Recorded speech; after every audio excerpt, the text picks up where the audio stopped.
Alison Thewliss. I want to pay tribute to the honourable member who just spoke, because that was an absolutely perfect speech and it had to be made, and I'm glad he did it. Madam Deputy Speaker, I just want to touch on a few things, because we've talked in general terms today about lots of the things to do with this amendment and what it might mean, and about Clause 11, about the 111 things that require some attention. And I want to take a little bit of time to look at the issues of waste and the way that they are dealt with within the EU. Now, the EU Waste Framework Directive flows into the Waste Scotland regulations, also the European Landfill Directive, the European Packaging and Packaging Waste Directive, and various other EU directives, which are currently implemented by the Scottish Government. Now, the EU sets those rules within the frameworks and those directives, and the Scottish Government has flexibility, as do the other devolved nations, as to how they implement those directives. Now, without any certainty over what happens at the day of Brexit, we have no deal and we have no certainty, and we don't have any regulations around those items. In Scotland, we've developed a Circular Economy Action Plan. We've made a lot of progress. There's been implementation of the Circular Economy Action Plan coming from the EU, and we have made a huge amount of progress in Scotland, which has been different to the progress made in the rest of the UK. The UK has not made as much progress as a whole as Scotland has, and we have taken a different road, and we have had flexibility within these directives to do that. Were this to come back to the UK Government, we could not be guaranteed to have that flexibility and to be able to make progress in the plans we've already embarked upon. The Local Government Information Unit has produced recently an excellent briefing on waste disposal and Brexit, which raises very specific concerns about the future UK directive, which could well be less ambitious than the plans that we have. And we've heard an awful lot from various Tories in the past about cutting red tape and cutting regulations, but this could have a serious impact on the very interesting and serious issue of waste collection. Now, Scotland's Zero Waste Plan is an award-winning plan. It is ambitious, as we are on climate change, and we should have full control over this. We should not have to drag behind the UK, as they do not wish to step forward as quickly as we do. Of course. He says it's an ambitious plan, but can I say in practice all that's happening is that the waste in Scotland is actually being transferred over to England, and there's very little enforcement of their so-called zero waste plan actually happening in Scotland. Well,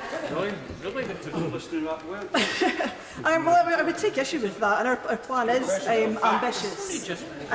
But an awful lot of the plan that we have depends on there being a European market for waste, and there is a European market for waste, and lots of waste goes backwards and forwards to Europe for processing. And there has been no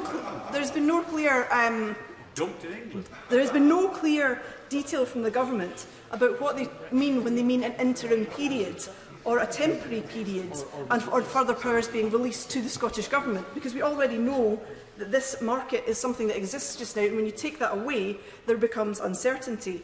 And that is a huge uncertainty for business, because there is a big private market in waste. I have a processing facility in my constituency, and the Confederation of Paper Industries have said that they need to be sure as to which regulations that they will have to operate under, because if this paper is going into European markets, it needs to be of a standard to meet those markets. So we need to have the regulations in place to allow for that to happen.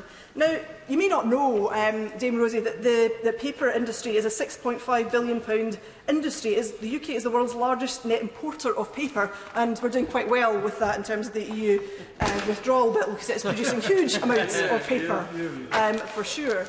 But the regulations set determine the operation and the participation in that paper market, and certainty is important.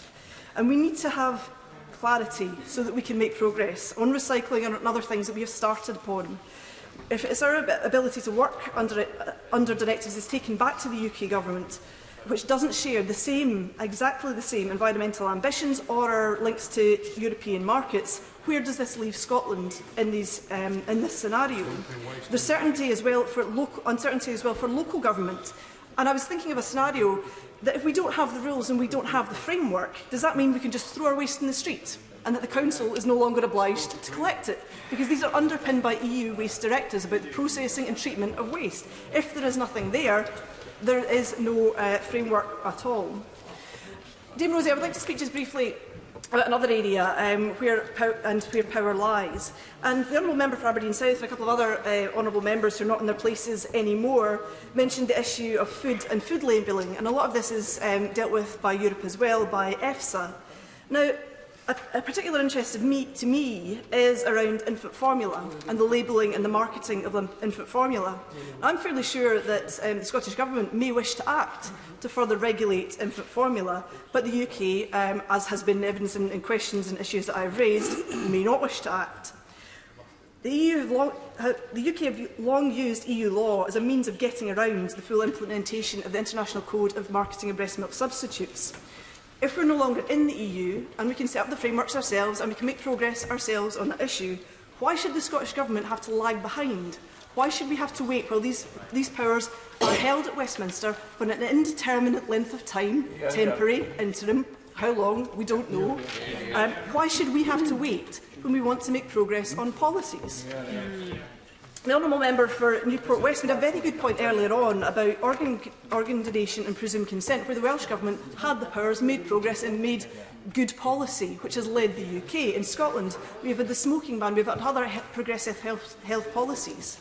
And if these policies and action on policies such as these are wrapped up in frameworks, are wrapped up in EU directives, how can we be certain?